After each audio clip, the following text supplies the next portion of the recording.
Thimmarajupalli TV అని కిరణ్ అబ్బవరం గారు తీసిన ఒక 90s బ్యాక్డ్రాప్ లో తీసిన ఒక అద్భుతమైన కథ ఆహాలో రేపటి నుంచి స్ట్రీమ్ అవుతుంది. రేపటి నుంచి వస్తుందని చెప్పి ఈ రోజు తిమ్మరాజుపల్లి సంబరాలు అని చెప్పి ప్రసాద్ ల్యాబ్ లో పెద్ద ఈవెంట్ పెట్టారు. ఆ ఈవెంట్కి వచ్చిన అతిరథ మహారాజులు అందరూ వెళ్ళిపోయారు. కానీ తిమ్మరాజుపల్లి టీవీలో ఒకే ఒక క్యారెక్టర్ అందరికీ గుర్తుండిపోద్ది. ఈగోయిస్ట్ గా మా రమేష్ అన్న చేశాడు. అసలు అమ్మ రమేష్ అనే కంటే తిమ్మరాజుపల్లి రమేష్ అనాలి. నా పక్కనే ఉన్నారు, మాట్లాడదాం. అలా చెప్పాను, అలా అమ్మ రమేష్ అనే పేరు ఎందుకు వచ్చిందని? థ్యాంక్స్. అమ్మ రమేష్ అనే పేరైన దానికన్నా ఫస్ట్ నన్ను ప్లాట్ఫామ్ మీద మీరు చూడాలనుకున్న వాళ్ళల్లో ముఖ్యమైన వ్యక్తి మీరు. Thank you. ఇన్నాళ్ళు పరిచయం కాదు, ఎన్నో సంవత్సరాల పరిచయం మీతో. ఈ ప్లాట్ఫామ్ మీదకి ఎక్కిన తర్వాత మీరు ఈరోజు ఇక్కడ రావడం అనేది చాలా హ్యాపీగా అనిపించింది. నాకు నిజంగా చాలా హ్యాపీగా అనిపించింది. బట్ అమ్మ రమేష్ అనేది ఏంటంటే అమ్మే.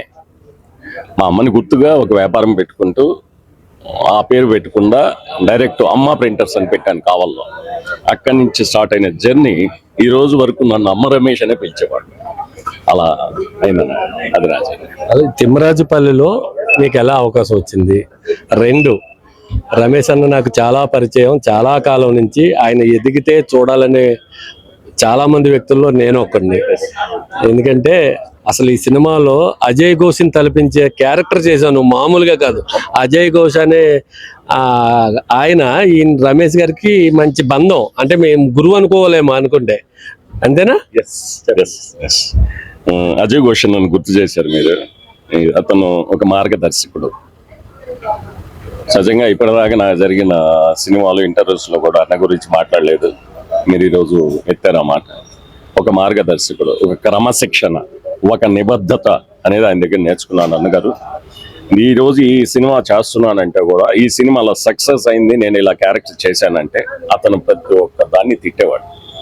సరిగ్గా డైలాగ్ చెప్పలేకపోతున్నారా, బాగా నేర్చుకోరా, సిస్టమేటిక్ గా చేయరా, ఇప్పుడు ఎవరు ఆర్టిస్టులు లేరురా, కరెక్ట్ గా చేయరా అని మొత్తుకునేవాడు. అది ఈరోజు ఈ ప్లాట్ఫామ్ గా తయారైంది. దీనికి కారణం ఏంటంటే, మీరు ఈ క్యారెక్టర్ రావడానికి కారణం ఏంటంటే, బెదుర్లంక అన్నతోటే అన్న సపోర్ట్ చేస్తే క్లాక్ గారు వేషం ఇచ్చారు. అక్కడికి పోయి ఆ ప్లాట్ఫామ్ మీద బెదుర్లంక షూటింగ్ జరుగుతుంటే అక్కడ సెట్ ఇన్ఛార్జ్ నారాయణ రెడ్డి గారు ఉండి అబ్బవరం కిరణ్ గారు అందరికి వేషాలు ఇస్తారు. అక్కడికి వస్తే నేను చెప్తానని ముని గారు డైరెక్టర్ గారి దగ్గరికి తీసుకెళ్ళి పరిచయం. అలా పరిచయం అయిన సినిమా ఈ రోజు రామచంద్ర వేషం గారు ఇచ్చింది. ఈరోజు అందరూ కూడా దాని అమ్మ టీవీ, మా ఆహా శ్రీనివాసరావు గారు కూడా అంటున్నారు, దాని అమ్మ టీవీ అనగానే నాకు ఎక్కడ లేను ఒక్క డైలాగ్ మనిషి జీవితాన్ని మార్చేస్తుంది. నాకు ఇదేనన్నాయ, నాకు చాలా హ్యాపీగా ఉందన్నాయ. నాకు ఒళ్ళంతా వైబ్రేట్ గా ఉంది. ఎందుకంటే సినిమా రిలీజ్ కాకముందు ఒక విధంగా ఉంది, రిలీజ్ అయిన తర్వాత ఒక విధంగా ఉంది. ఈ రోజు ఆహాకి వచ్చిన తర్వాత కూడా కడుపు నిండిపోయి హ్యాపీగా వెళ్తున్నాం అన్నాయ. ఓకే, అది అంటే 90s బ్యాక్ డ్రాప్ లో మనం ఒక ఇంట్లో ఒక టీవీ ఉంటే ఊరంతా